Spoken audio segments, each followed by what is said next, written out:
السلام علیکم ورحمۃ اللہ وبرکاتہ۔ آپ کا وقت انشاءاللہ زیادہ نہیں لوں گا، کیونکہ یہ وقت انتہائی قیمتی ہے، اور یہ وقت جتنا ہم انفرادی عبادت میں صرف کریں اتنا ہی ہمارے لیے انشاءاللہ سعادت کی بات ہے۔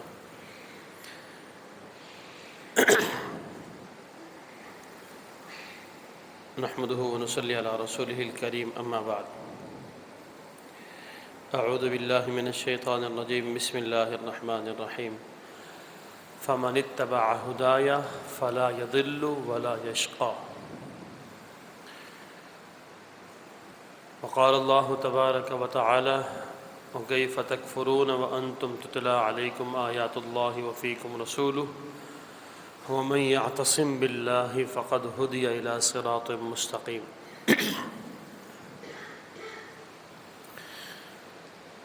کوشش کروں گا کہ بات آپ کو سمجھا سکوں، اور آپ بھی کوشش کیجیے گا کہ جو بات میں سمجھانا چاہ رہا ہوں وہاں تک آپ پہنچ سکیں۔ نبی اکرم صلی اللہ علیہ وآلہ وسلم کی ایک حدیث ہے، بہت مشہور حدیث ہے، اور شاید میرے خیال میں ایک آدھ دفعہ میں نے یہاں ذکر بھی کیا وہ حدیث، لیکن وہ اشارتاً آئی ہوگی، وہ حدیث تفصیلاً نہیں آئی ہوگی، تو میں ذرا آج اس کو تفصیلاً آپ کے سامنے کچھ تفصیل کے ساتھ رکھنے کی کوشش کرتا ہوں۔ نبی اکرم صلی اللہ علیہ وسلم نے فرمایا، قیامت کے قریب ایسے حالات پیدا ہو جائیں گے، یصبح الرجل مؤمنا ویمسی کافرا ویمسی مؤمنا ویصبح کافرا یبیع دینہ بعرض من الدنیا، کہ صبح کو بندہ مومن ہوگا، شام کو کافر ہوگا، شام کو مومن ہوگا، صبح کو کافر ہوگا، یبیع دینہ بعرض من الدنیا، اور دنیا کے چند ٹکوں کی خاطر وہ اپنا دین بیچ دے گا، دین بک جائے گا، دین۔ اللہ اکبر۔ ہم میں سے کوئی یہاں جو بیٹھے ہوئے ہیں، اگر کسی کو آفر ہو کہ یار یہ 1 کروڑ 2 کروڑ 50 لاکھ روپے لے لو اور تم اپنے اللہ کا انکار کر دو، تو ارادہ ہے کسی کا؟ نہیں، ممکن ہی نہیں، ممکن ہی نہیں۔ عمداً جان بوجھ کے یہ ممکنات میں سے بھی نہیں ہے کہ ہم یہ سودا کرنے جائیں، ممکن بھی نہیں۔ انسان کوئی بھی ہو، چاہے وہ کافر ہے چاہے وہ مسلم ہے، وہ 2 چیزوں پہ کمپرومائز نہیں کرتا، ایک اپنے مذہب پر اور ایک اپنی عزت پر۔ ان 2 چیزوں پہ کبھی کمپرومائز نہیں ہوتا۔ آپ کسی ہندو کو اس کے سامنے اس کے مذہب کو گالی دے کے دیکھیں، رزلٹ سامنے آ جائے گا۔ کسی کرسچن کو اس کے مذہب کو گالی دے کے دیکھیں، رزلٹ سامنے آئے گا۔ سیم یہی سچویشن ہے، کوئی غیر مسلم ہمارے مذہب پہ انگلی اٹھائے، تنقید کرے، تبرہ کرے، الزام تراشی کرے، تو ڈیفینیٹلی وہی فیلنگ ہماری بھی ہوتی ہے۔ ہم بھی کہتے ہیں کہ یار یہ آسان کام نہیں ہے، اور اس کے نتیجے میں پھر وہ ایک انارکی پھیلتی ہے، انتشار ہوتا ہے، کہیں خون ریزی بھی ہو جاتی ہے، قتل و غارت گری بھی ہو جاتی ہے، سارے معاملات ہوتے ہیں۔ اس لیے انسان کہتا ہے کہ میرے مذہب کو نہیں چھیڑنا، میرے مذہب کو کچھ نہیں کہنا، میرا دین ہے اور مجھے اپنے دین سے محبت ہے، اور مجھے اپنے دین کے ساتھ وہ والہانہ عقیدت ہے جو ہر کسی کو ہوتی ہے۔ تم نے برا بھلا کہنا ہے، الزام تراشی کرنی ہے، گالی دینی ہے، تو مجھے کہو، میرے دین کو نہیں کرنا۔ سیم یہی سچویشن، جھگڑا ہو جائے کسی سے بندے کا، اور اگر وہ جس سے جھگڑا ہو رہا ہے اور وہ ماں بہن کی گالی دینا شروع کر دے، بندہ کیا کہتا ہے؟ لڑنا ہے لڑ، لیکن گالی نہیں دینی۔ لڑنا ہے لڑ، ڈھنگ سے لڑتے ہیں دونوں آگے، طبیعت سے لڑتے ہیں، لیکن ماں بہن کی گالی نہیں دینی۔ گالی دی نا تو یہ ہو جائے گا اور وہ ہو جائے گا، بندہ وہاں بولنا شروع کرتا ہے کیوں؟ اسی لیے کہ وہ گالی دینا وہ ڈائریکٹ اس کی عزت پہ ہٹ ہو رہا ہے، اور اس پہ کمپرومائز نہیں ہے۔ جب مذہب پہ کمپرومائز نہیں ہے اور کہیں بھی نہیں ہو سکتا، اور یہاں نبی اکرم صلی اللہ علیہ وسلم بھی فرما رہے ہیں کہ صبح کو مومن شام کو کافر، شام کو مومن صبح کو کافر، یبیع دینہ بعرض من الدنیا، دنیا کے چند ٹکوں کی خاطر ایمان چھٹی، ایمان کا سودا ہو جائے گا۔ اب جو پہلے میں نے بات کی ہے وہ گراؤنڈ ریئلٹی ہے، ایسا ہوتا ہے، اور یہاں نبی اکرم صلی اللہ علیہ وسلم کا فرمان عالی ہے، اور یہ اس گراؤنڈ ریئلٹی سے 100% زیادہ سچی بات ہے کہ یہ بھی ہوگا، دونوں چیزیں ہوں گی۔ اب جب دونوں چیزیں ہونے جا رہی ہیں کہ گراؤنڈ ریئلٹی یہ ہے کہ اگر کوئی میرے مذہب پہ کرٹیسائز کرتا ہے تو میں اس کی گردن دبوچ لیتا ہوں، میں اس کا ستیہ ناش کرنے پہ تیار ہو جاتا ہوں۔ اور یہ حقیقت بھی ہے کہ اللہ کے نبی فرماتے ہیں کہ یہ وقت بھی آنے والا ہے کہ ایمان کی جو ویلیو ہوگی نا، ایمان کی ویلیو وہ دنیا کے چند ٹکوں سے بھی گر جائے گی۔ یہ ویلیو ہے، یہ ہوگا۔ اب یہاں تک بات سمجھ میں آئی؟ گراؤنڈ ریئلٹی بھی سمجھ میں آ گئی اور اللہ کے نبی صلی اللہ علیہ وسلم کی بات بھی سمجھ میں آ گئی، دونوں، وہ بھی صحیح ہے اور یہ تو اس سے زیادہ صحیح ہے، اللہ کے نبی صلی اللہ علیہ وسلم کی بات تو اس سے زیادہ صحیح ہے کہ یہ ہونا ہے۔ جب یہ ہونا ہے تو اب ہم دیکھتے ہیں کہ کیا ہمارے سراؤنڈنگ میں ایسا ہو رہا ہے؟ ایسا ہوتا ہے؟ جی ہاں، ایسا ہو رہا ہے۔ آج ہم اپنے ایمان کا سودا کر رہے ہیں، آج ہم اپنے ایمان کو بیچ رہے ہیں، ہمارا ایمان بک رہا ہے۔ لوگوں کی باتوں میں آ کے ہم اپنے ایمان، وہ مذہب جس پہ میں کوئی جملہ سننے کو تیار نہیں ہوتا تھا، آج دوسرا کئی مختلف اینگل سے میرے دماغ میں وہ باتیں ڈالتا ہے، اور میں کہتا ہوں ہاں یار تو صحیح کہہ رہا ہے، سچی کہہ رہا ہے، یہ بات تو غلط ہے اسلام کی۔ اور میں مسلمانوں کے گھر میں پیدا ہوتا ہوں، مسلمانوں کے گھر میں پلتا بڑھتا ہوں، مسلمان میرا باپ ہے، مسلمان میری ماں ہے، میرا نام مسلمانوں نے رکھا، نام مسلمانوں والا ہے، لیکن چونکہ میں اس اینگل سے سوچ رہا ہوں اور وہاں سے آنے والی بات میرے دماغ میں بیٹھ رہی ہے اور وہ لاجیکلی میرے دماغ کو کیپچر کرتا ہے، جب میرے دماغ کو وہ لاجیکلی کیپچر کرتا ہے تو ڈیفینیٹلی میں کہتا ہوں کہ ہاں اسلام کی یہ بات تو بڑی غلط ہے، اسلام کی یہ بات تو بڑی غلط، اسلام کا یہ نظام تو ہمیں سمجھ میں نہیں آتا بھائی، یہ غلط ہے، یہ ہم نہیں مانتے۔ نتیجہ چھٹی۔ ایمان کا بکنا یہ نہیں ہے، یا کافر ہونا یہ نہیں ہے کہ بندہ مسلمان اور کہے کہ میں اللہ کو نہیں مانتا، یہ تو اس کی ٹاپ پوزیشن ہے، یہ کفر کی ٹاپ پوزیشن ہے۔ جو نچلا لیول ہے نا ایمان کا وہ کچھ اور ہے، وہ کہ آپ کے بھیجے میں، آپ کی عقل میں اسلام کی دین کی کوئی بات فٹ نہیں ہو رہی، آپ کہتے ہیں مجھے سمجھ میں نہیں آ رہی، جو کہ مجھے سمجھ میں نہیں آ رہی تو یہ ہے ہی نہیں، یہ ہے ہی نہیں، دماغ میں ہی نہیں بیٹھ رہی۔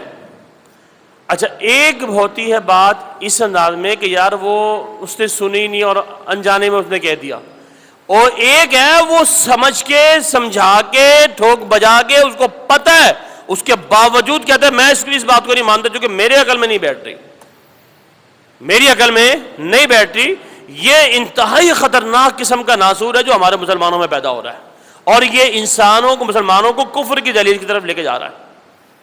اور یہ ناسور یہ ان پڑھ میں پیدا نہیں ہو رہا، اور یہ پیدا ہو رہا ہے پڑھے لکھوں میں، جو اپنے آپ کو ایجوکیٹڈ کہتے ہیں، پڑھے لکھے ہیں، وہ M B A, I B A, فلاں سے آئی بی اے سے پڑھے ہوئے، این ای ڈی سے پڑھے ہوئے، کراچی یونیورسٹی سے پڑھے ہوئے، انجینئر ہیں، ڈاکٹر ہیں، پروفیسر ہیں، جو اپنے آپ کو ایجوکیٹڈ کہتے ہیں کہ ہاں جی ہمارے پاس ایجوکیشن ہے، آج وہ یہ بات کہہ رہے ہیں کہ ہاں جی ہم یہ بات ماننے کو تیار نہیں۔ یہ میں نے ایک گراؤنڈ آپ کو سمجھانے کی کوشش کی۔ اب ہم ایگزامپلس کی طرف آتے ہیں اور ایک ایک کر کے میں آپ کے سامنے رکھتا ہوں، پھر اس کے بعد بات واضح ہونے شروع ہو جائے گی۔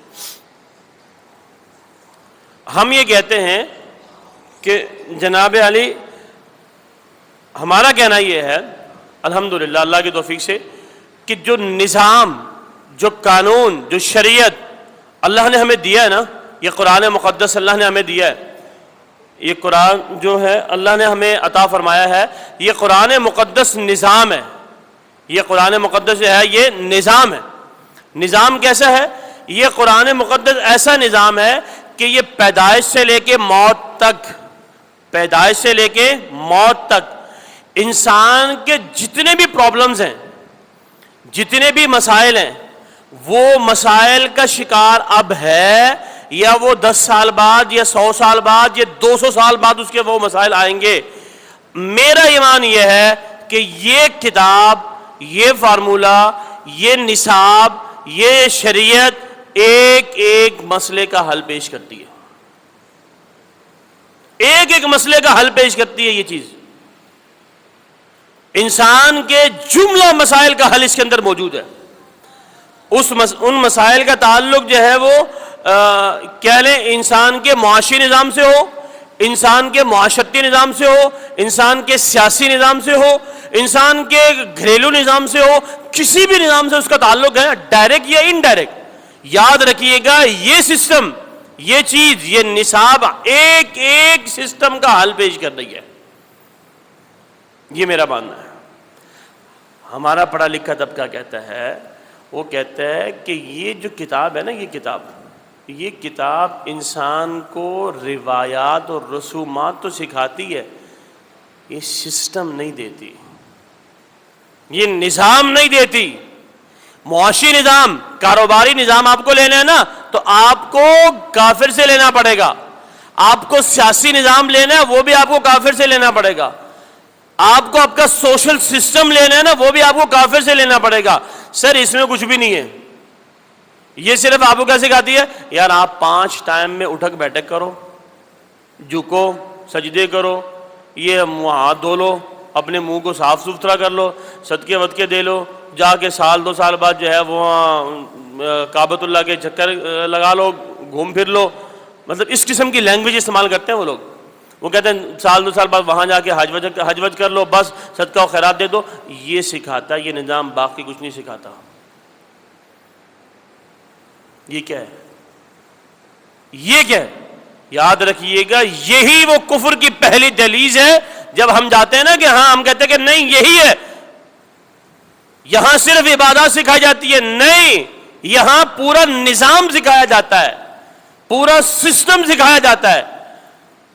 ایک یہودی نے اعتراض کیا تھا نا، اللہ اکبر، ایک مسلمان سے کہا کہ تمہارا پیغمبر تو یہ بھی کہتا ہے، تمہارا پیغمبر تمہیں یہ بھی سکھاتا ہے. صحابی نے کیا کہا؟ اور تم بولے ہو، تمہیں پتہ ہی نہیں ہے، ہمارا پیغمبر تو ہمیں باتھ روم میں جانے کا طریقہ بھی بتاتا ہے. اور اس سے بڑھ کے اللہ کی قسم یہ جس سسٹم ہے نا اللہ کا دیا ہوا، یہ کمال اور آفرین سسٹم ہے ہمارے پاس. دنیا کے پاس ایسا سسٹم نہیں ہے. محمد عربی صلی اللہ علیہ وسلم نے آپ کو ٹوائلٹ میں، باتھ روم میں، WC پہ بیٹھنے کا طریقہ بھی بتایا ہے. بیٹھنا کس اینگل سے ہے وہ بھی بتایا ہے. انسانیت کو جو چیز تکلیف پہنچا سکتی ہے، دے سکتی ہے نا، اس سے بھی بچنے کا طریقہ اس سسٹم نے بتایا ہے ہمیں. یہ صرف عبادات کا نام نہیں ہے، یہ پورے نظام کا نام ہے.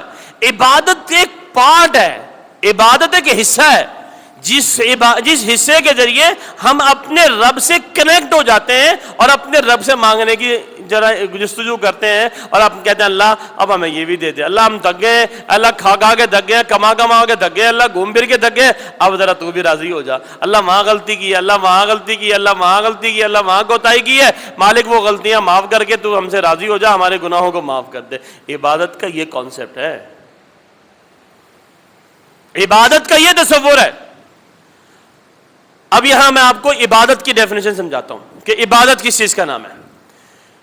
ایک ذہن میں رکھیے گا یہ باتیں، عبادت نام کس چیز کا ہے. عبادت ہم جو کچھ کرتے ہیں نا، نماز، روزہ، حج، زکات، عبادت اس چیز کا نام نہیں ہے. عبادت اس چیز کا نام نہیں. اس کی 2 دلیلیں میں آپ کے سامنے رکھتا ہوں، اللہ کرے آپ کو سمجھ میں آ جائے. یہ بات سمجھنے سمجھانے کی ہے، اللہ کرے سمجھ میں آ جائے. دعا بھی کر رہا ہوں اللہ سے، اور میں کرتا ہوا بھی آیا تھا دعا کہ اللہ کرے یہ بات میں آپ تک سمجھا سکوں اور آپ کے ذہن میں بیٹھ جائے. اور یہ بیٹھ گئے تو انشاءاللہ کوئی کافر کا بچہ آپ کے ذہن کو کیپچر نہیں کر سکتا انشاءاللہ، اللہ کی توفیق سے آپ کے ذہن کو وہ کیپچر نہیں کر سکتا۔ عبادت کس چیز کا نام ہے؟ عبادت نماز، صرف نماز پڑھنے کا نام عبادت، روزہ رکھنے کا نام عبادت، حج کرنے کا نام عبادت، صدقہ خیرات کرنے کا نام عبادت نہیں، یہ ذہن میں بٹھا لیں، نہیں۔ عبادت کس چیز کا نام ہے؟ عبادت ہے اللہ اور اس کے رسول کے حکم کو مان لینے کا نام۔ اللہ اور اس کے رسول کے حکم کو مان لینے کا نام عبادت ہے۔ کیسے؟ اس کی دو ایگزامپل آپ کے سامنے رکھتا ہوں۔ نمبر 1 ایگزامپل روزے کی۔ رمضان کا مہینہ، رمضان کے روزے فرض ہے نا، ہم سب کا عقیدہ ہے۔ رمضان کے ایک مہینے کے روزے ہر عاقل بالغ مرد عورت پر فرض ہیں، رکھنے فرض ہیں۔ کوئی جو ہے بوڑھا ہے، بالکل بوڑھا ہے، کمزور ہے، بیمار ہے، نحیف ہے، نہیں رہ سکتا تو اس کے اوپر چھوٹ ہے، لیکن قضا وہ فدیہ وہ بھی دے گا، کہیں قضا ہے کہیں فدیہ۔ معافی کسی کے لیے نہیں ہے، نماز کی معافی کسی کے لیے نہیں ہے، صرف عورت کے اوپر معافی ہے نماز کی، وہ بھی مخصوص ایام کے اندر، بس اس کے علاوہ کسی عبادت کی معافی نہیں ہے۔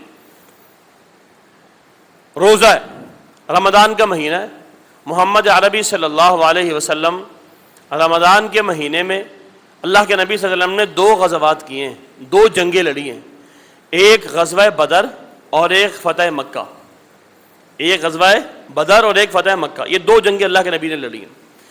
غالباً فتح مکہ کے موقع پہ نبی اکرم صلی اللہ علیہ وسلم روزہ رکھ کے، صحابہ نے بھی روزہ رکھا، اللہ کے نبی نے بھی روزہ رکھا اور قافلہ لے کے چل دیے، قافلہ لے کے روانہ ہو گیا۔ رمضان کے روزے کی بات کر رہا ہوں، عام روزے کی بات نہیں کر رہا، رمضان کا مہینہ ہے، روزے رکھے، روزہ رکھا، روزہ رکھ کے قافلہ لے کے اللہ کے نبی صلی اللہ علیہ وسلم نکل لیے۔ عصر کی نماز کا ٹائم ہو گیا، عصر کی نماز ہوئی، عصر کی نماز پڑھی، عصر کی نماز کے بعد محمد عربی صلی اللہ علیہ وسلم نے پانی کا پیالہ منگوایا، پانی کا پیالہ منگوایا۔ آپ صلی اللہ علیہ وسلم نے پانی کے پیالہ کو ایسے اٹھایا، اوپر کیا، اوپر کرنے کا مطلب یہ تھا کہ سب دیکھ لیں کہ ہاں میرے ہاتھ میں پانی کا پیالہ ہے۔ پانی کا پیالہ لیا اور اللہ کے نبی صلی اللہ علیہ وسلم نے منہ سے لگایا اور پی لیا۔ افطار کا ٹائم کب ہوتا ہے؟ افطار کا ٹائم کب ہے؟ روزہ افطاری کب کرتے ہیں؟ رات میں، مغرب میں نا، مغرب کے ٹائم، ہاں مغرب میں ہم افطاری کرتے ہیں، بچے کو بھی پتہ ہے، بڑوں کو بھی پتہ ہے۔ افطار کا ٹائم عصر میں نہیں، افطار کا ٹائم کب ہے؟ مغرب میں، سورج غروب ہوگا افطار ہوگا، بچوں کو بھی پتہ ہے۔ محمد عربی صلی اللہ علیہ وسلم نے پانی کا پیالہ اٹھایا اور پانی کا پیالہ منہ سے لگایا اور پی دیا۔ کیا مطلب؟ روزہ باقی رہ گیا؟ ختم، روزہ کھول لیا۔ آپ صلی اللہ علیہ وسلم کے دیکھا دیکھی کچھ ساتھیوں نے بھی روزہ کھول لیا، روزہ کھل گیا۔ تھوڑی دیر کے بعد اللہ کے نبی صلی اللہ علیہ وسلم نے سائڈ میں کونے میں دیکھا کہ جمگٹا لگا ہوا، لوگ اکٹھے ہوئے ہیں، لوگ اکٹھے ہوئے ہیں۔ آپ صلی اللہ علیہ وسلم نے پوچھا کہ یہ کیا ماجرا ہے، یہ لوگ کیوں اکٹھے ہوئے ہیں؟ کہا وہاں 2-3 ساتھی ہیں، وہ گرمی کی شدت کی وجہ سے نڈال ہو کے بے ہوش ہو کے گر گئے، انہوں نے روزہ نہیں کھولا تھا۔ آپ نے پوچھا روزہ کھولا؟ انہوں نے کہا نہیں، انہوں نے روزہ نہیں کھولا۔ اللہ اکبر۔ اب جملے دیکھیے گا، اب وہ لوگ ہیں کون؟ یہ وہ لوگ ہیں جنہوں نے محمد رسول اللہ صلی اللہ علیہ وسلم کو ڈائریکٹ دیکھا ہے، اللہ کے نبی کو ڈائریکٹ دیکھا ہے۔ یہ وہ لوگ ہیں کہ جو حالت ایمان میں ہے، ڈائریکٹ اللہ کے نبی کو دیکھا ہے۔ اور ایسے شخص کے لیے کیا خوشخبری ہے کہ جس نے محمد عربی صلی اللہ علیہ وسلم کو ایمان کی حالت میں دیکھا اور ایمان پہ فوت ہو گیا، وہ صحابی ہے، اور صحابی کنفرم جنتی ہے، اس کے سارے گناہ رب نے معاف کر دینے، اور سیدھی ڈائریکٹ فلائٹ سے جنت میں پہنچے گا انشاءاللہ۔ صحابی کے بارے میں ہمارا یہ عقیدہ ہے، سیدھا جنتی ہے۔ اب یہ جنتی قوم ہے، جنتی لوگ ہیں، جنتی افراد ہیں۔ اب انہوں نے کیا سوچا؟ اب صحابی نے، جو 2-3 صحابہ تھے، انہوں نے کیا سوچا کہ یار عصر کا ٹائم ہو گیا ہے، اب عصر اور مغرب میں ٹائم ہی کتنا ہے، عصر اور مغرب میں ٹائم ہی کتنا ہے، گھنٹہ، سوا گھنٹہ، 1.5 گھنٹہ، یار ہم نے 6 گھنٹے روزہ رکھ لیا تو 1.5-2 گھنٹے اور صبر نہیں کر سکتے؟ ہم صبر کر لو، گزارا کر لو، افطار کر لیں گے۔ کیا کر لیں گے؟ افطار۔ اب یہ انہوں نے سوچ کے روزہ نہیں کھولا، یہ سوچ کے روزہ نہیں کھولا۔ محمد عربی صلی اللہ علیہ وسلم کی زبان مبارک سے ایک جملہ 3 دفعہ نکلا ہے، ایک جملہ 3 دفعہ۔ کیا فرمایا؟ اولئک العصاۃ، اولئک العصاۃ، اولئک العصاۃ۔ وہ لوگوں سن لو، آج دماغوں میں بٹھا لو، ذہن نشین کر لو یہ بات، مجھے پیالہ، میرا پیالہ دیکھنے کے باوجود، مجھے دیکھنے کے باوجود کہ میں نے عصر کے ٹائم پانی پی کے روزہ کھول لیا، مجھے روزہ کھولتے ہوئے دیکھ کر بھی جس بندے نے روزہ نہیں کھولا اس مجلس کے اندر، یہ لوگ نافرمان ہیں، نافرمان ہیں، نافرمان ہیں، یہ گناہگار ہیں، گناہگار ہیں، گناہگار ہیں۔ میرا سوال ہے آپ سے، وہ کر کیا رہے تھے؟ چوری، ڈاکہ، کوئی اور گناہ کا کام کیا کر رہے تھے؟ انہوں نے روزہ رکھا ہوا تھا، وہ روزہ رکھ رہے تھے، اور روزہ کون رکھ رہے تھے؟ صحابہ، اللہ کے نبی کے صحابہ، جنہوں نے اللہ کے نبی کو ڈائریکٹ دیکھا۔ اللہ کے نبی فرماتے ہیں یہ گناہگار لوگ ہیں۔ کیوں؟ اس لیے کہ انہوں نے مجھے دیکھنے کے باوجود روزہ نہیں کھولا۔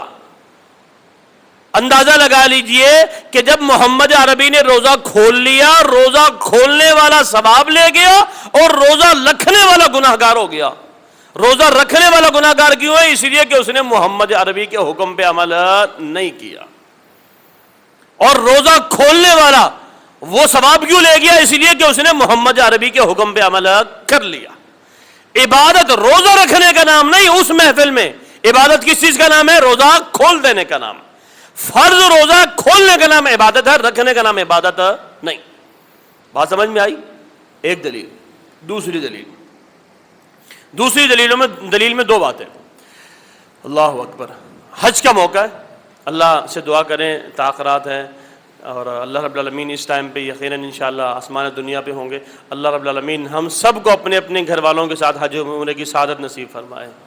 اللہ ہمیں بار بار اپنے گھر بلائے، آمین۔ حج پہ گئے، حج کا سب سے بڑا رکن جو ہے وہ وقوف عرفہ ہے۔ وقوف عرفہ، میدان عرفات میں ٹھہرنا، سب سے بڑا رکن ہے میدان عرفات میں ٹھہرنا۔ آپ نے پورا دن میدان عرفات میں گزار لیا، مغرب کی اذان آپ نے اپنے کانوں سے سن لی، مغرب کی اذان آپ نے اپنے کانوں سے سن لی، آپ میدان عرفات میں، سورج غروب ہو گیا، میدان عرفات میں اپنے کانوں سے آپ نے مغرب کی اذان سن لی، آپ وہاں نماز نہیں پڑھ سکتے۔ نماز یہاں حکم کیا ہمارے لیے؟ اذان سنو نماز پڑھو، اذان سنو نماز پڑھو۔ وہاں مغرب کی اذان ہو گئی ہے، میدان عرفات میں کھڑے ہوئے، سب سے بہترین جگہ ہے وقوف عرفہ میں کھڑے ہوئے، رکن اعظم حج کا وہاں موجود ہے، آپ نے اپنے کانوں سے مغرب کی اذان کی آواز سن لی، اب اذان سننے کے باوجود وہاں نماز ادا نہیں کر سکتے۔ جس نے وہاں نماز ادا کی، نماز ادا کرنے والا گناہگار ہے۔ کیوں؟ اس لیے کہ حکم یہ ہے اذان وہی سننی ہے، اذان سے پہلے نہیں نکلنا، سورج غروب ہونے سے پہلے نہیں نکلنا، اذان سننے کے بعد نکلنا ہے۔ اذان سنیں گے، اذان سننے کے بعد یہاں سے نکلنا ہے، جانا کہاں ہے؟ مزدلفہ، میدان مزدلفہ میں پہنچنا ہے۔ میدان میں مزدلفہ میں پہنچنے کے بعد وہاں آپ نے مغرب اور عشاء کی نماز دونوں اکٹھے پڑھنی ہے، جمع کر کے پڑھنی ہے۔ اب وہاں اگر رش کی وجہ سے آپ فجر کی اذان کے ٹائم پہنچے، آپ وہاں پہنچے، فجر کی اذان ہو رہی ہے، جناب علی اگر فجر کے ٹائم بھی آپ پہنچے ہیں نا اور آپ نماز ادا کر رہے ہیں، وہ آپ کی نماز قضا نہیں کہلائے گی، وہ ادا کہلائے گی۔ کیوں؟ اس لیے کہ آپ حکم اللہ، حکم محمد رسول اللہ پہ عمل کرتے ہوئے نماز ادا کر رہے ہیں۔ اب اذان سننے کے بعد میدان عرفات میں نماز پڑھنے والا گناہگار ہے، اور فجر میں پہنچ کے مغرب اور عشاء کی دونوں نمازیں اکٹھی کر کے جمع کر کے پڑھنے والا، وہ کیا ہے؟ ثواب لینے والا ہے۔ اب یہاں کیا ہے؟ یہاں حکم محمد پہ عمل ہے، اللہ اور اس کے رسول کے حکم پہ عمل ہے۔ تو یاد رکھ لیجئے گا، ان دو دلیلوں سے ثابت ہوتا ہے کہ عبادت کس چیز کا نام ہے؟ عبادت اللہ اور اس کے رسول کے حکم پہ عمل کر لینے کا نام عبادت ہے۔ بس یہ عبادت ہے۔ عبادت میں اپنا دخل نہیں، اپنی عقل کا دخل نہیں۔ تو محترم بھائیو، یہ ضمن ایک بات میں نے سمجھانی ہے آپ کو کہ عبادت، اب کہتے ہیں جناب عبادت اسی کا نام نہیں جی، ہم کہتے ہیں عبادت پورے نظام کا نام ہے، پورے نظام کا نام ہے۔ عبادت کی دو تین مثالیں آپ کے سامنے اور رکھتا ہوں۔ نبی اکرم صلی اللہ علیہ وسلم نے فرمایا، ایک صحابی نے پوچھا، بلکہ اللہ کے نبی نے وضاحت فرمائی کہ ایک بندہ اگر اپنی بیوی کے پاس جاتا ہے تو ثواب کا کام ہے، بیوی کے پاس جاتا ہے تو ثواب کا کام ہے۔ صحابی نے پوچھا اللہ کے نبی یہ کیا ماجرا ہے؟ بیوی کے بعد ثواب کا کام؟ کہا ہاں۔ کہا اگر یہی کام وہ کہیں اور جا کے منہ کالا کرے گناہ ہوگا؟ کہا ہاں ہوگا۔ تو یہاں اللہ کے نبی اپنی بیوی کے بعد جا رہا ہے تو یہ ثواب کا کام ہے، یہ عبادت ہے۔ یہ کیا ہے؟ عبادت۔ اسی طرح اپنے گھر والوں کو لقمہ کھلا رہا ہے، اپنے بیوی بچوں کو کھانا کھلا رہا ہے، اب ان کو کھانا کھلانا یہ ثواب کا کام ہے۔ اور بھائی یہ تو کھانا کھانا ذمہ داری کی بات ہے نا، ذمہ داری ہے پیٹ بھرنا ہے، بھوک لگی ہے، نہیں، یہ کھانا کیوں کھلا رہا ہے؟ اس لیے کہ اللہ کا حکم ہے کہ بیوی بچوں کی معاش کی کفالت تم نے کرنی ہے۔ اللہ کے حکم پہ عمل کرتے ہوئے بیوی بچوں کی کفالت کرتا ہے تو اس لیے ثواب کا کام بھی ہے۔ تو یاد رکھ لیجئے گا، عبادت جو ہے وہ حکم اللہ اور حکم محمد رسول اللہ پہ عمل کر لینے کا نام کیا ہے؟ عبادت۔ بس عبادت صرف ان چیزوں کا نام نہیں ہے۔ یہ چیزیں کیا ہیں؟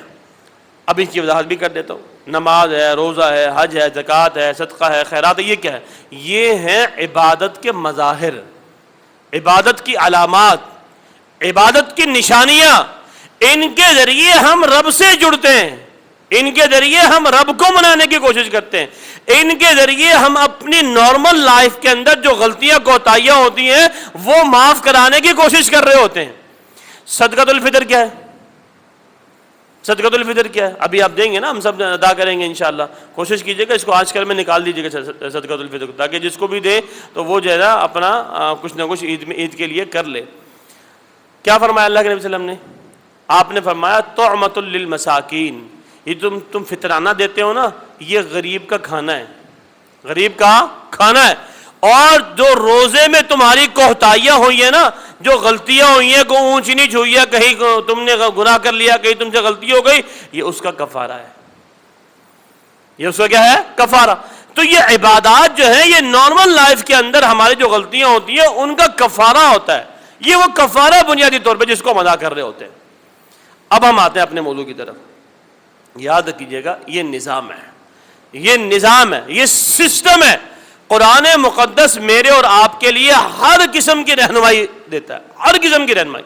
میرے لیے ہر مسئلے کا حل اس کے اندر موجود ہے، اور محمد عربی صلی اللہ علیہ وسلم نے ہمارے لیے اس کے اندر حل رکھا ہے، اللہ نے اس میں حل رکھا ہے ہمارے لیے۔ میں نے ایک آیت پڑھی تھی آپ کے سامنے، اللہ فرماتا ہے فَمَنِ اتَّبَعَ هُدَايَ فَلَا يَضِلُّ وَلَا يَشْقَىٰ۔ اللہ فرماتا ہے کہ جس نے میری نازل کردہ ہدایت کی پیروی کی، جو ہدایت میں نے اتاری ہے، اور یہ ہدایت ہے، یہ وحی ہے، یہ ہدایت ہے، جس نے میری نازل کردہ ہدایت کی پیروی کی، قرآن کی پیروی کی، قرآن کو سمجھا، قرآن پہ عمل کرنے کی کوشش کی، فلا یضل ولا یشقا، اللہ فرماتا ہے وہ گمراہ بھی نہیں ہوگا اور وہ شخص بدبخت بھی نہیں ہوگا۔ گمراہی کا تعلق آخرت کے ساتھ، اور گمراہی کا تعلق میدان معاشر کے ساتھ، عالم برزخ کے ساتھ، اور بدبختی کا تعلق تقریباً دنیا کے ساتھ۔ تو اللہ سمجھانا چاہتا ہے اس ہدایت کی پیروی کرنے والا انسان نہ دنیا میں رسوا ہوگا اور نہ ہی آخرت میں رسوا ہوگا۔ میں ایک چھوٹی سی مثال لیتا ہوں، اس کا جواب مجھے دیجیے گا۔ ایک شخص ہے جس کی ساری زندگی اس کے مطابق گزرتی ہے، ایک ایک لمحہ اس کے مطابق گزرتا ہے، ایک ایک لمحہ، ایک ایک سیکنڈ وہ اس کے مطابق گزارنے کی کوشش کر رہا ہوتا ہے۔ اس کو سگنیچر کرنا نہیں آتا، اس کو اپنا نام لکھنا نہیں آتا، اس کو اے بی سی ڈی نہیں آتی، اس کو الف ب پ ت نہیں آتی، اس کو کچھ نہیں آتا، اس کو نہیں ڈھنگ کا پتا یار دنیا میں کیا چل رہا ہے، کیا ہو رہا ہے، وہ پوچھتا ہے یہ کیا لکھا ہوا ہے، اس کو نہیں پتا موبائل کیا ہے، اس کو نہیں پتا گھڑی کیا ہے۔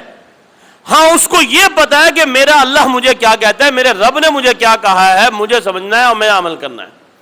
اور وہ اسی طرح زندگی گزار کے دنیا سے چلا گیا، اس کو کچھ نہیں آیا دنیا کا۔ کوئی ہے جو یہ کہہ سکے یہ کہ دنیا میں یہ بندہ جو ہے یہ ناکام زندگی گزار کے گیا؟ کوئی کہہ سکتا ہے؟ کسی کے اندر اتنی ہمت ہے کہ یہ کہہ دے کہ یہ بندہ جو ہے نا ناکام گیا دنیا سے؟ وہ دنیا کا سب سے بڑا کامیاب انسان یہی ہے، سب سے بڑا کامیاب انسان یہی ہے کہ جو اس کے مطابق زندگی گزار کے گیا۔ اور ایک وہ شخص، اس کو اکنامکس بھی آتی ہے، اس کو انجینئرنگ بھی آتی ہے، اس کو میڈیکل بھی آتی ہے، اس کو سب کچھ آتا ہے، دنیا کی یونیورسٹیز میں بھی جاتا ہے، پڑھاتا بھی ہے، کالجز میں جاتا ہے، سب کچھ کرتا ہے، اس کو معاشی نظام، معاشرتی نظام، دنیا کا سارا کچھ پتا ہے، دنیا کی تاریخ، جغرافیہ، ہر چیز کا علم ہے، دنیا گھومتا ہے، لیکن اس کو یہ نہیں پتا کہ تشہد میں اتحیات پڑھتے ہیں یا الحمدللہ رب العالمین پڑھتے ہیں. اس کو یہ نہیں پتا باپ کے جنازے پہ اماں کے جنازے پہ اعوذ باللہ من الشیطان الرجیم پڑھتے ہیں یا جنازے کی دعائیں پڑھتے ہیں. اس کو یہی نہیں پتا اور وہ اسی حالت میں مر جاتا ہے. کوئی کہے گا کہ یہ بندہ کامیاب گیا ہے؟ یہ رسوا گیا ہے, یہ برباد گیا ہے. اور ایسی بے شمار مثالیں موجود ہیں. محترم بھائیوں, کامیابی کا دار و مدار صرف اسی کے اوپر ہے, بس صرف اسی کے اوپر. میں 2 ایگزامپل دیتا ہوں آپ کو. یہ دو, ایک ایگزامپل تو جیتی جاگتے اور ایک ایگزامپل ختم ہو چلے گئے. ایک کا تعلق ہمارے مسلک سے اور ایک کا تعلق ہمارے مسلک سے نہیں ہے. ایک ڈاکٹر اسرار اور ایک ڈاکٹر فرحت ہاشمی. اللہ اکبر. ڈاکٹر فرحت ہاشمی اور ڈاکٹر اسرار. اور تیسرا ابھی موجود ہے, اللہ ان کی حفاظت فرمائے, ڈاکٹر ذاکر نائک. یہ 3 بندے ہیں. ان تینوں نے دنیا پڑھی, ڈھنگ سے پڑھی, دنیا کا نظام پڑھا اور اس کو لات مار کے جس کی طرف آ گئے, اس کی طرف آ گئے. عزتیں اس نظام میں ملی یا عزتیں اس نظام میں ملی؟ عزتیں اس نظام میں ملی. عزتیں اس نے دی, یہاں سے ان کو عزتیں ملی. کیوں؟ اس لیے کہ فارمولہ یہ ہے, ان اللہ یرفع بہذا الکتاب اقواما ویضع بہ آخرین. لوگوں یاد رکھو, عزتیں بھی اس کے ذریعے اللہ دیتا ہے اور ذلتیں بھی اسی کے ذریعے اللہ دیتا ہے. اس کو تھام لیا, اس کو زندگی میں نافذ کر لیا, اللہ نے عزتیں دینی ہے. اور اگر اس کو پسے بٹ ڈال دیا, چھوڑ دیا, تو یاد رکھنا دنیا کے سب سے بڑا رسوا کن انسان وہی ہوگا. سب سے بڑا رسوا کن انسان وہی ہوگا. ہمارے جملہ مسائل کا حل اسی کے اندر موجود ہے, بس ہمیں سمجھنے کی ضرورت ہے. میں اس کے حل کی طرف آتا ہوں. کیسے؟ آپ نے بہت ساری ویڈیوز دیکھی ہوں گی, بہت ساری ویڈیوز جن میں ڈاکٹر حضرات جو ہے, بندہ پیرالائز ہے, اس کا علاج نہیں ہو رہا, میڈیسن سے علاج کر کر کے تھک گئے, ہاسپٹل میں بندہ موجود ہے, روم میں موجود ہے, بیڈ پہ پڑا ہوا ہے, سارے میڈیسن اس پہ استعمال کر لی ہیں, بندہ ٹھیک نہیں ہو رہا. آخر میں ڈاکٹر کیا کر رہے ہیں؟ کیا سنا رہے ہیں؟ سورہ رحمان. سورہ رحمان. یہ ہو رہا ہے, کراچی میں بھی ہو رہا ہے اور باقی شہروں میں بھی ہو رہا ہے, بڑے بڑے ہاسپٹلس کے اندر ہو رہا ہے. باقاعدہ ہاسپٹلس کے اندر لوگوں نے کیا وہ سپیکرز لگا دیے اور ان سپیکرز پہ سورہ رحمان کی تلاوتیں چل رہی ہیں. بندہ پیرالائز ہے, بیڈ پہ پڑا ہوا ہے اور وہ صرف سورہ رحمان سن رہا ہے. آدھا زندہ آدھا مردہ ہے, جسم کی حالت عجیب سی ہے. وہ صرف سورہ رحمان سن سن کے کچھ دنوں بعد بندہ کھڑا ہو جاتا ہے. بندہ کھڑا ہو جاتا ہے. وہ اندازہ لگاؤ, پیرالائز جسم ہے, ادھ مرا انسان ہے, اور اس کی برکت اتنی ہے کہ وہ صرف کانوں میں باتیں آواز پہنچ رہی ہے, اس کے لفظ پہنچ رہے ہیں. صرف کانوں میں لفظ پہنچنے کی برکت یہ ہے کہ یہ ادھ مرا انسان زندہ ہو کے کھڑا ہو جاتا ہے صرف سن کے. اور اگر میں اس کو سمجھوں, سمجھ کے زندگی پہ اپلائی کروں, اپنی زندگی پہ نافذ کر دوں, اپنے جسم پہ نافذ کر دوں, تو کیا یہ نظام میرے جسم کے, میرے ذات کے مسائل کا حل پیش نہیں کر سکتا؟ کیسے ممکن ہے؟ یہ لاجیکلی بھی غلط ہے. اور تم بھاگ دوڑ کے, اور دنیا میں بندہ بیمار ہوتا ہے, ڈاکٹرز کے پاس چلا گیا, ایلوپیتھک کرا لیا, ہومیوپیتھک کرا لیا, حکمت کا علاج کر لیا, سارے جو ہے نا ڈاکٹروں کے پاس, حکیموں کے پاس چکر لگا کے آخر میں آتا کہاں ہے؟ آخر میں کہاں آتا ہے؟ کہتے جی اب دم کر لیں, جی اب دم کر لیں, اب آخری میں قرآن پڑھ لیں, اور اللہ رب العالمین اس قرآن سے اس کو شفا دے دیتا ہے. الحمدللہ. بچہ اسکول میں پڑھا لیا, اقرا حدیقۃ الاطفال میں پڑھا لیا, کیمرے سسٹم میں لے گیا, میٹرک سسٹم میں لے گیا, بڑے بڑے سسٹم میں پڑھا لیا, سب کچھ پڑھا لیا. بچے سے ABCD یاد نہیں ہو رہی, اس سے لکھنا نہیں آ رہا, اس کو یاد نہیں ہو رہا. ماں باپ نے کہا یار یہ کند جانا ہے, اس کو حافظ ہی بنا دو, اس کو کیا بنا دو؟ حافظ بنا دو. اٹھا کے بچے کو مدرسے میں لائے, سر عبدالعزیز انصاری صاحب کے پاس جمع کرا دیا کہ سر آپ جانے, یہ جانے, بچہ جانے, اس کو حافظ بنانا ہے آپ نے. اور 2 سال بعد 2.5 سال بعد بچہ یہ پوری کتاب, پورا نظام, پوری وحی اپنے سینے میں محفوظ کر کے الحمدللہ دستار بندی کرا کے الحمدللہ انعام لے کے, تحفے تحائف لے کے, قرآن کو سینے میں سجا کے الحمدللہ جا رہا ہوتا ہے. یہ کیا ہے؟ وہ کند ذہنی کہاں چلی گئی؟ وہ کند ذہنی جو ایک پیج یاد نہیں کراتی تھی, الحمدللہ اس کے ساتھ تعلق جڑا, یہ یہ پوری 114 صورتیں 30 پارے یہ سارے کے سارا الحمدللہ اس کے سینے میں محفوظ ہو گیا. یہ اس کی برکت ہے. جو قرآن ایک کد ذہن کو ذہین بنا سکتا ہے, ایک پیرالائز جسم کو کھڑا کر سکتا ہے, یاد رکھیے گا وہ زندہ انسانوں کے مسائل کا حل بھی پیش کر سکتا ہے. زندہ انسانوں کے مسائل کا حل پیش کرتا ہے. مسائل کا حل کب ملے گا؟ مسائل کا حل کب ملے گا؟ محترم بھائیوں, یہ مسائل کا حل ایسے نہیں ملے گا جیسے ہم ڈھونڈنا چاہتے ہیں. میرا تعلق اس کے ساتھ صرف رمضان کا ہے. بس میں عالم ہوں, میں حافظ ہوں, میں قاری ہوں, تو میرا تعلق بھی رمضان تک کا ہے. میں نے رمضان میں ہی پڑھنا ہے کیونکہ میں نے درس دینا ہے. رمضان میں ہی میں نے پڑھنا ہے کیونکہ میں نے تقریریں کرنی ہے. رمضان میں ہی میں نے اس کو کھولنا ہے کیونکہ میرا پڑھنے پڑھانے کا کام ہے. میں نے یہ کرنا ہے. آپ نے بھی رمضان میں ہی پیچھے کھڑے ہو کے امام صاحب کے پیچھے تراویح میں سننا ہے, باقی چھٹی. اور محترم بھائیوں, یا اس کا اور کام کیا ہے؟ بیٹی کی بدائیگی کرنی ہے, اس کے سر پہ رکھنا ہے کہ ہاں پتر قرآن کے سائے میں تو اپنی ساس کے گھر چلی جا. بس اس کا یہ ہے. اور محترم بھائیو, اگر ہم اس کو انہی کاموں کے لیے رکھیں گے نا تو پھر مجھے میرے مسائل کا حل اس میں سے نہیں ملے گا. میرے مسائل کا حل اس میں سے نہیں ملے گا.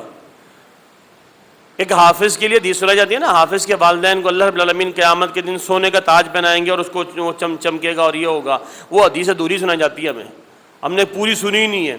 حدیث سنیں, اللہ کے نبی نے کیا فرمایا؟ من قرأ القرآن وعمل بما فیہ البس والداہ تاجا یوم القیامہ. اللہ کے نبی فرماتے ہیں جس نے قرآن پڑھا وعمل بما فیہ, اور اس قرآن کے مطابق عمل کیا, اس قرآن کے مطابق عمل کیا, البس والداہ تاجا یوم القیامہ, اس کے والدین کو قیامت کے دن تاج پہنایا جائے گا. جو صرف رٹ کے چلا آیا نا, حدیث میں مجھے نہیں ملتا کہ اس کے والدین کو تاج پہنایا جائے گا. معذرت کے ساتھ میرے سامنے کوئی ایسی حدیث نہیں آئی. میرے سامنے یہ حدیث ہے کہ جس حدیث میں یہ کہا گیا کہ من قرأ القرآن وعمل بما فیہ, قرآن پڑھنا, قرآن پہ عمل کرنا. اور پڑھ کے عمل نہیں ہوگا, پڑھنا سمجھنا پھر عمل کرنا. سمجھے بغیر عمل نہیں ہونے والا. تو سمجھنے کے لیے ضروری کیا ہے کہ قرآن کو پڑھیں, قرآن کا فہم, قرآن کی فکر کو سمجھیں. قرآن کہنا کیا جاتا ہے, قرآن ہمیں سمجھانا کیا جاتا ہے. جب تک یہ چیز ہمارے سمجھ میں نہیں آئے گی نا, یاد رکھ لیجئے گا عمل ہونے والا نہیں ہے. عمل ہونے والا نہیں ہے. اور پھر کافروں کے حملے سے بچنے کے لیے, کفر کے حملے سے بچنے کے لیے, آج دنیا میں یہ کفر پھیل رہا ہے, اس سے بچنے کے لیے محترم بھائیوں ضروری ہے کہ ہم تعلق اس سے جوڑیں, اس کے ساتھ تعلق جوڑیں. اللہ رب العالمین فرماتا ہے کیف تکفرون وانتم تتلی علیکم آیات اللہ وفیکم رسولہ ومن یعتصم باللہ فقد ہدی الی صراط مستقیم. اللہ فرماتا ہے تو کہ تم کافر کیسے ہو سکتے ہو, یا اس کا معنی ایک اور کر لیں, اللہ کہتا ہے تم سے کفر نہیں ہو سکتا, تم کفر کر ہی نہیں سکتے. اللہ جی وہ کیسے؟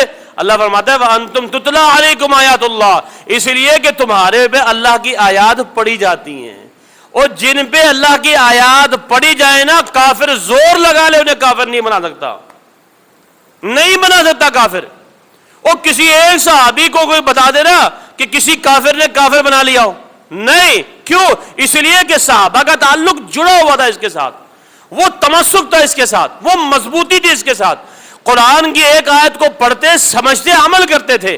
میں صرف رٹنے کی حد تک محدود ہو گیا ہوں, یا صرف پڑھنے کی حد تک محدود ہو گیا ہوں. بس مجھے قرآن میں مجھ سے کیا مخاطب ہے یہ مجھے پتا نہیں ہے. اللہ کہتا ہے جن پہ قرآن کی آیات پڑھی جا رہی ہو ان سے کفر نہیں ہو سکتا. وہ فیکم رسول ہو, اور جن میں رسول موجود ہو, قرآن کی آیات پڑھی جا رہی ہو, رسول موجود ہو, یاد رکھنا ان سے کفر نہیں ہو سکتا, انہیں کوئی کافر بنا ہی نہیں سکتا. وَمَن يَعْتَصِم بِاللَّهِ فَقَدْ هُدِيَ إِلَىٰ صِرَاطٍ مُسْتَقِيمٍ, جس نے اللہ کی رسی کو مضبوطی سے تھام لیا وہ سیدھے راستے کی طرف دوڑ پڑے گا. اور اللہ کی رسی ہے قرآن اور محمد رسول اللہ صلی اللہ علیہ وسلم کا فرمان. بس اس کو تھام لو, یقین کرو زندگی کے سارے مسائل کا حل انشاءاللہ اس کے اندر ملنا شروع ہو جائے گا, اس کے اندر ملنا شروع ہوگا. میں ایک چھوٹی سی بات کہتا ہوں, اللہ اکبر, یاد رکھ لیجئے گا اس چیز کو, ان چیزوں کو یاد رکھ لیجئے گا کہ قرآن مقدس کے ساتھ تعلق جتنا ہمارا مضبوط ہوگا, اللہ رب العالمین ویسے ہی انشاءاللہ ہمارے مسائل کا حل پیش فرمائے گا. وقت نہیں ہے ورنہ اور بھی تفصیل آپ کے سامنے رکھتا. صرف ایک مختصر سی بات, اللہ کے نبی صلی اللہ علیہ وسلم نے فرمایا کہ جو رات کو آیت الکرسی پڑھ کے سوتا ہے, آیت الکرسی قرآن ہے نا, آیت الکرسی پڑھ کے سوتا ہے, اللہ رب العالمین ایک فرشتہ مقرر کر دیتا ہے جو ساری رات اس کی حفاظت فرماتا ہے. ساری رات ہر شر سے، ہر فتنے سے، ہر مصیبت سے اس کو بچانے کی کوشش کر رہا ہوتا ہے صرف آیت الکرسی پڑھنے سے۔ اور آج ڈاکٹر صاحب بتا رہے تھے مجھے وہاں پہ ابھی منظور کالونی میں، وہ کہنے لگے کہ میرا تجربہ ہے، اور حدیث بھی اللہ کے نبی صلی اللہ علیہ وسلم کی، اللہ کے نبی کی حدیث ہے کہ بیمار کے پاس تیمارداری کے لیے جائیں نا، اگر اس بیماری میں اس بیمار کی موت نہیں لکھی نا تو یہ دعا 7 دفعہ پڑھیں، اللہ اس کو شفا دے دے گا۔ وہ دعا کون سی ہے؟ اسأل اللہ العظیم رب العرش العظیم ان یشفیک۔ اللہ اکبر، فرمایا 7 دفعہ پڑھیں، رب اسے شفا دے گا انشاءاللہ۔ شفا ملے گی کب؟ جب یقین ہوگا، جب یقین ہوگا۔ اور یاد رکھیے گا، ایمان کی سب سے پہلی دلیل یہ ہے کہ یقین، یقین، ایمان یقین کا نام ہے۔ جب میرا یقین ہی نہیں ہے کہ مجھے میرے مسئلے کا حل یہاں سے ملے گا تو مجھے میرے مسئلے کا حل ہی نہیں ملے گا۔ یقین پہلے پیدا کریں اور پھر اپنے مسائل کا حل اس میں ڈھونڈنا شروع کریں، انشاءاللہ ہر مسئلے کا حل قرآن سے ملے گا، نبی کے فرمان سے ملے گا، زندگی آسان ہو جائے گی، کافروں کے کفر کے حملے ختم ہو جائیں گے۔ اللہ رب العالمین سے دعا ہے کہ اللہ رب العالمین مجھے بھی اور آپ کو بھی اس قرآن کے ساتھ، اس وحی کے ساتھ اپنا تعلق مضبوط کرنے کی توفیق عطا فرمائے۔ اس کے فہم کے لیے ہمیں کوشش کرنی چاہیے، اس کو سمجھیں، صرف پڑھیں نہیں، صرف الفاظ نہ پڑھیں، اس کو سمجھیں، اس کا فہم حاصل کریں۔ آپ کے لیے اہتمام ہوتا ہے، ماشاءاللہ سر عبدالعزیز انصاری کے پاس ترجمے کی کلاس بھی ہوتی ہے الحمدللہ، یہ اہتمام ہے اللہ کی توفیق سے۔ یاد کریں، بچوں کو بٹھائیں، خود پڑھیں، ایک آیت روزانہ یاد کریں، ایک آیت ترجمے کے ساتھ روزانہ پڑھیں، زیادہ نہیں، ایک رکوع نہیں، ایک پارہ نہیں، ایک آیت ترجمے کے ساتھ روزانہ پڑھیں۔ یقین کریں انشاءاللہ آپ یقین کے ساتھ اس کے ساتھ تعلق جوڑنا شروع کریں، ایک آیت سمجھیں، انشاءاللہ زندگی کا ہر مسئلہ آپ کا حل ہونا شروع ہو جائے گا اس کے تعلق کے ساتھ۔ اللہ ہم سب کو عمل کرنے کی توفیق عطا فرمائے۔ اقول قولی ھذا وآخر دعوانا الحمدللہ رب العالمین۔